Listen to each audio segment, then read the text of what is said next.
Wala guys, ito magre-repair po tayo ng ng hikaw. Yung pinakapaltik niya sira. Ayun, ay gumana. Kaya nalalaglag po yun sa tenga. Kaya ito po, papalitan po natin yan. Ayan. Ayan, putol po eh. Para po magamit nila. Re-repair po natin yan. Ayan po, tatanggal po muna natin yung pinaka niya ito. Ito po kayo nasisira eh. Ayan. Madali maputol. Kaya po gano'n siguro. Puputol. Ayan. Papalitan po natin siya. Ito po kasi hindi po kasi gold yan. Kaya papalitan po natin. Ayan, madali po magputol. Papalitan po natin siya. Ito po.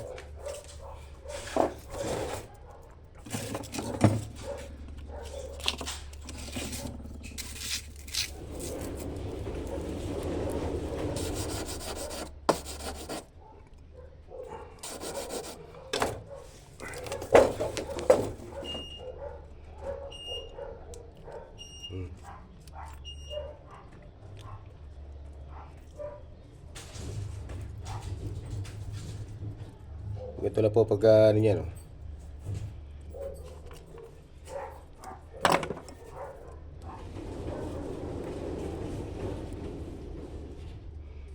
Papalitan po natin yung pinaka-lock niya sa loob.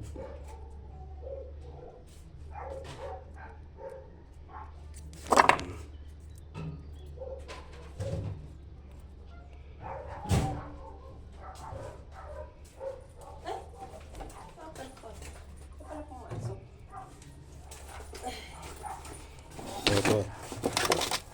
Tago po tayo ng lock niya sa loob. Yun po nasisira madalas sa lock sa ano yan.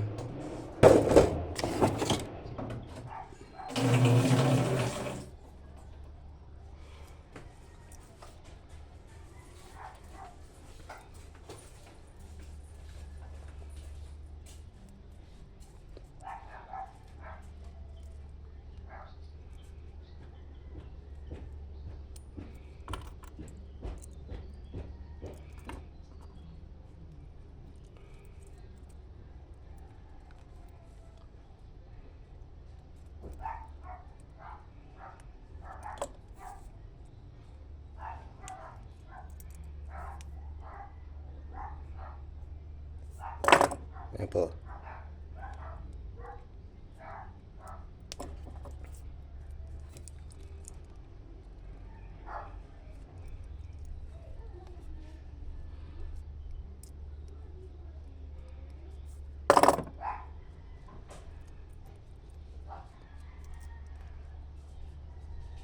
Ayan po, gumagana na po siya.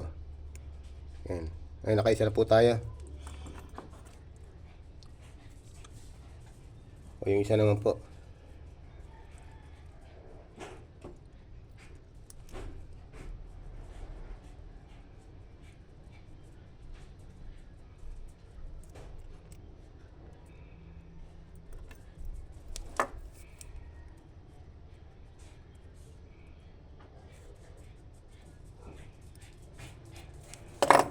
Pag hindi niyo po kabisado kasi yan, mayroon pong mga ipag-lock yan.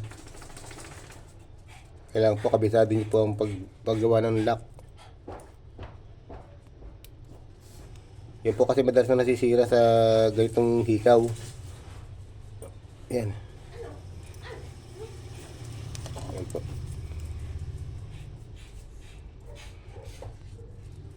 Ayan. Ayan po, gumagana po siya. Ayan. Ayan. Ganyan lang po yan. At least magagamit na po siya. Kaysa tunawin po, sayang po yung pinakayari niya. Maganda po naman yung hikaw niya. Salamat po. Thanks for watching. Hello guys, ito po ang finished product ng ating ginawang paltek. Ayan po. Ayan. Malakas na po siya. Pwede na pong gamitin yan. Yan po iipit sa tenga eh. Ayan po. Ayan. Ayan. Ayan. Ito po yung mga pinagtanggalan niya. Yun. Hindi na po sa gold yan. Kaya kinabit ko rin po rito, hindi rin po gold. Yan. Kasi po, pagka gold po kasi malambot. Kaya po, hindi po siya papaltik na ganyan. Yan. Yan. Kaya medyo yung metal na yun, medyo matigas na ginabit ko para pumaltik po siya. Yan. Salamat po. Thanks for watching.